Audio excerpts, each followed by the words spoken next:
March 30th, 1989.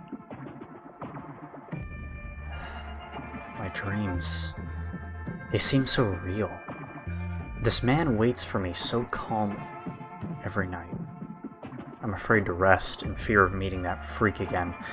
He is the same every time. Just one man, masked or possibly mutated, sitting on a couch, waiting for me to open the door and walk on it. He never tries to attack me. He's calm and collected. It rots me from the inside to look into his face, and to be able to tell that he has had to kill people before. He's no stranger to a gun, and I fear that I won't be one either soon. He never lets me talk. He tries to teach me some bullshit morals or something. And then I wake up.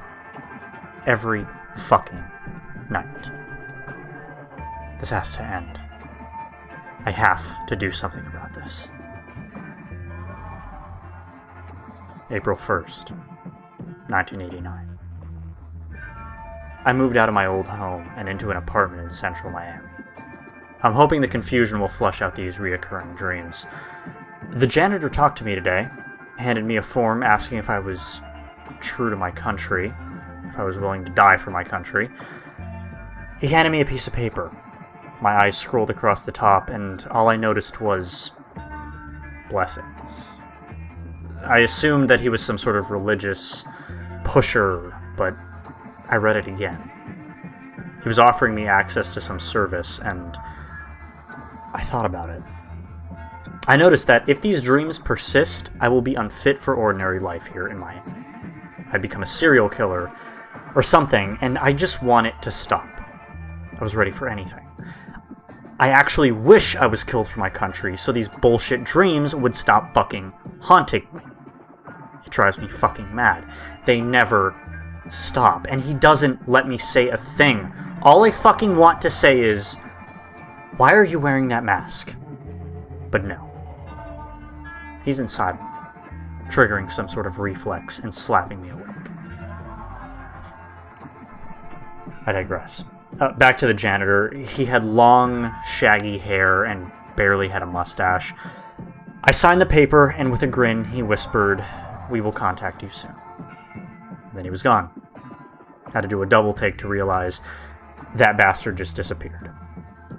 I'm wondering if he was an April Fool's joke, or just another dream, like the motherfucker in the mask. I feel a connection to the man in the mask, though. I guess since he's part of my dream, he's part of me.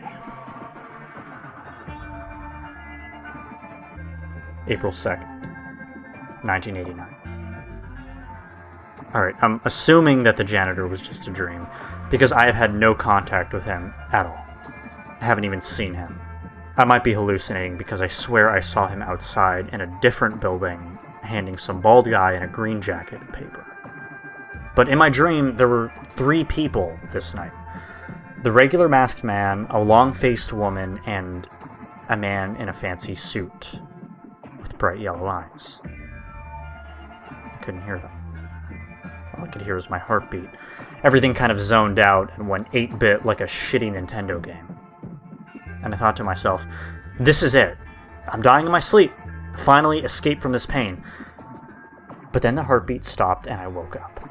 This motherfucker is teasing me. I rolled over in my bed and it was pitch black. Something was wrong. I choked up and a cold rush tore down my spine. I turned around and the masked man was standing right there in my doorway. I took a picture of that bastard while falling onto the floor. I busted up my nose, but I just rubbed it off and wrote in Sharpie on the picture, "Mask."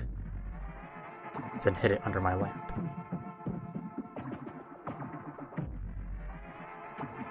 April 3rd, 1989. I woke up to the phone beeping. One new message. From the janitor? I stumbled out of bed and saw the spots of blood on the carpet. What happened last night? All I remember was darkness, and then a flash. I walk over to the phone and click play. I hear a short beep, followed by a woman's voice. not the janitor. Hey, this is Tim from the bakery. The cookies you ordered should be delivered by now. A list of ingredients are included. Make sure you read them carefully. I was confused. I hadn't ordered any cookies, but hey, free cookies, can't complain about that. I walk outside my door, and sure enough, a small box is sitting next to the staircase. When I picked it up, it was a lot lighter than a batch of cookies. I pry it open, and inside is a note. The target is a briefcase. Discretion is of essence. Leave target at point F32 inside the dumpster. Failure is not an option. We'll be watching you. Underneath the note is a rubber chicken mask. The same one as in my dreams. I feel like my mind is either fucking up on me or I think that this is reality. Aftermath. I slink through the alley, briefcase covered in blood. Shirts are hanging on wires overhead. I kneel down next to a dumpster and shove the briefcase between it and the wall. When I stand back up, a bottle shatters under my feet. Hey! Who's there? I can hear you. I know you're there.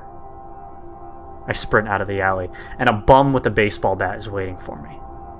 I run up, and when he swings, I cut under and jab him in the ribcage.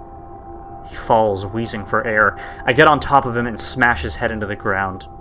He coughs violently. To prevent anyone from hearing him, I take his baseball bat and smash his head with it. Bits of flesh and his brain scatter all across the ground, not to mention my face. I stand up and drop the bat. I pull the mask off my face, disgusted with who I've become. I walk to my car, but right when I reach the door, I double over and puke onto the bloody road. My hands are filthy now. I'm on all fours right over top of my fresh vomit. I stand back up, slowly yet steadily, and wipe my mouth. Scared as hell. But it feels strange. I open the car door and sit down, and when I turn on the ignition, the headlights come out of the hood, making the moist road glitter with raindrops. When my foot presses the gas pedal, I think to myself, almost feels like winning.